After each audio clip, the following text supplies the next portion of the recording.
ٹھیک ہے، اور خود صحابہ نے کبھی ادعا نہیں کیا کہ قرآن کامل ہے.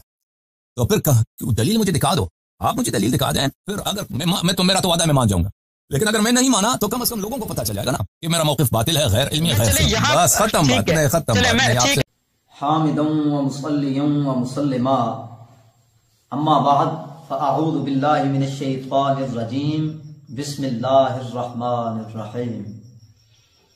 معزز سامعین و ناظرین، السلام علیکم ورحمۃ اللہ.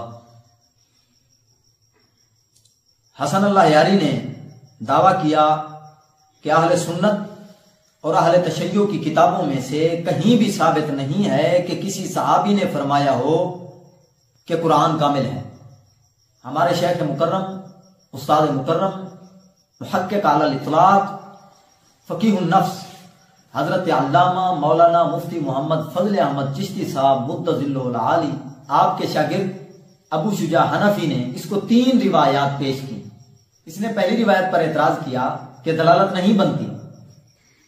جب ابو شجاع حنفی دلالت ثابت کر کے دیتے ہیں اور یہ ماننے پر مجبور ہو جاتا ہے تو فوراً کہتا ہے کہ میں آپ کی کتابوں کو نہیں مانتا. آپ سمجھدار ہیں، اس کو چاہیے تھا کہ یہ ہماری دلیل کو توڑتا اور کہتا کہ اس کی سند صحیح نہیں، روایت ثابت نہیں.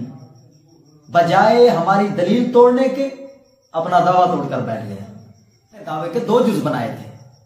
پہلا جز بنایا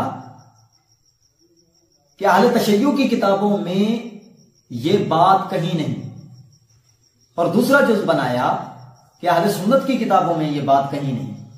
بجائے اس کے کہ یہ ہماری دلیل کو توڑتا، فوراً ہی اپنا دعویٰ توڑ کر بھاگ گیا اور کہتا ہے کہ میں آپ کی کتابوں کو نہیں مانتا. تو اس کا مطلب یہ نکلا کہ اس نے ہماری کتابوں کے متعلق جو دعویٰ کیا تھا اس دعوے میں یہ جھوٹا تھا، اس کی بہتان تراشی تھی، اس لیے توڑ کر فوراً بھاگ گیا اور اس سے منحرف ہو گیا. اور اہل علم لوگ جانتے ہیں کہ یہ قانون ہے. خیر، یہ تو جاہل ہے، اس جاہل کو کیا پتا کہ مناظرے کے کیا قانون ہوتے ہیں. یہ قانون ہے کہ مناظر دوران بحث یا بعد از بحث اپنے دعوے کے کل یا جز سے منحرف ہو جائے، پھر جائے تو وہ شکست خوردہ شمار کیا جاتا ہے. تو جب یہ اپنے دعوے کو توڑ کر بھاگ گیا، اس سے منحرف ہو گیا، تو اس کی شکست، اور اتنا زود شکست، دنیا میں اس اجہل الناس کو ہم سے پہلے کسی نے نہیں دی ہوگی. میں تیرا فون کاٹ دوں گا. ختم بات. نبی کریم صلی اللہ علیہ وسلم نے ابو بکر سے کہا، یا ابا بکر للشرک فیکم اخفی من دبیب النمل. اے ابو بکر، شرک تجھ میں.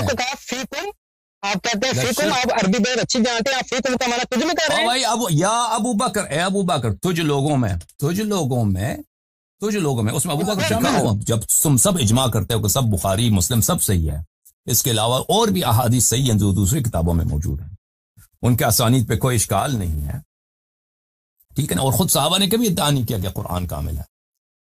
تو پھر دلیل مجھے دکھا دو، آپ مجھے دلیل دکھا دیں، پھر اگر میں تو میرا تو وعدہ ہے میں مان جاؤں گا، لیکن اگر میں نہیں مانا تو کم از کم لوگوں کو پتہ چل جائے گا نا کہ میرا موقف باطل ہے، غیر علمی ہے، غیر صحیح. پاک کی جہاں تک بات ہے تو آپ نے پچھلی گفتگو میں جو یہ بات کہی تھی کہ کسی صحابی سے یہ ثابت نہیں ہے کہ انہوں نے دعویٰ کیا ہو کہ قرآن جو ہے یہ مکمل ہے.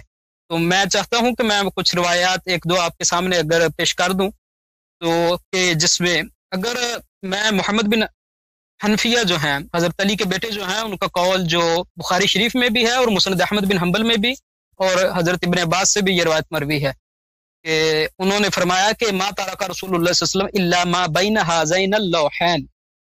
تو یہ ما ترک، آپ خود سمجھدار ہیں کہ رسول اللہ صلی اللہ علیہ وسلم نے اگر قرآن میں آپ کمی کا قول کریں گے تو یہ صحابی تو کم سے کم کہہ رہے ہیں کہ یہ جو ہذین لوحین جو ہے نا، یہ جو 2 یعنی کہ ہیں، ان میں جو ہے رسول اللہ صلی اللہ علیہ وسلم اس کے سوا کچھ نہیں چھوڑا. تو سوا چھوڑنے کا قول تو آپ کر رہے ہیں، لیکن محمد بن حنفیہ نہیں کر رہے.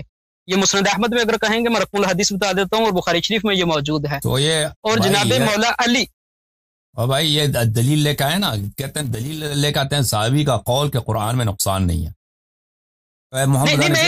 دیکھیں نا، آپ میں نے پوری بات سنی ہے، تھوڑا سا اگر سن لیں میں کچھ. میں مولا علی کا فرمان جو موجود ہے جس میں انہوں نے قرآن پاک کے متعلق کلام کیا ہے، اور بخاری شریف میں وہ موجود ہے. کہ انہوں نے خطبہ دیا اور فرمایا ما عندنا کتاب نقرأ الا کتاب اللہ. تو اگر کتاب اللہ کے سوا کچھ ایسی چیزیں تھیں جو کتاب اللہ، وہ جس کو سب کتاب اللہ سمجھ رہے، اس کے سوا بھی ان کے پاس کچھ ہوتا تو وہ ضرور اس کو پیش کر دیتے. تو یہ تو اس بات کا جواب ہے کہ جو آپ کمی کا قول کر رہے ہیں، یہ محمد بن حنفیہ، عبداللہ بن عباس جو اہل بیت کے افراد ہیں، اور حضرت علی خود یہ قول کر رہے ہیں. اچھی بات ہے. آپ جواب سنو، اب جواب سنو، اس کا جواب سنو نا. آپ نے جو ادعا کیا آپ نے تفصیلی بات کی تھی، تو میں چاہتا ہوں کہ آپ لازمی میں جواب سنوں گا آپ کا. میں نے جو تفصیلی بات کی وہ صحیح بات کی ہے نا، وہ عقل کی بات کی ہے. آپ نے جو بات کی وہ بالکل سب کا وقت کا ضیاع کی بات کی ہے نا، وقت ضائع کرنے والی بات کی ہے نا.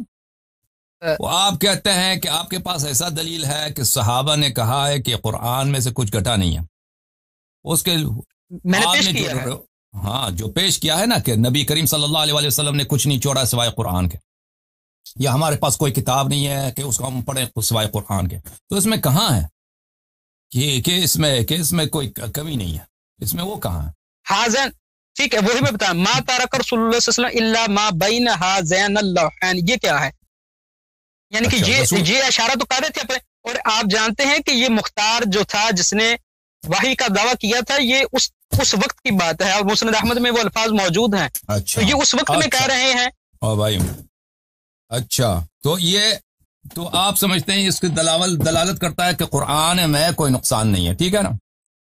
ما تارک رسول اللہ صلی اللہ علیہ وسلم نے کچھ ایسا نہیں چھوڑا. آپ کہتے ہیں چھوڑا ہے بہت کچھ، آپ کا یہ دعویٰ ہے. میں یہ کہہ رہا ہوں محمد بن حنفیہ کہتے ہیں ما تارک رسول اللہ صلی اللہ علیہ وسلم. اچھا، وہ تو آپ میں نا، آپ کی کتاب ہمارے لیے حجت نہیں ہے. اگر آپ کہتے ہیں اس روایت آپ نے پہلے دعویٰ کیا تھا کہ کسی روایت میں یہ نہیں ہے. میں نے آپ کو وہ دلیل کے طور پر قول پیش کر دیا. آپ یہ تو مانے اس کی سند صحیح ہے، ہماری کتب میں ہے.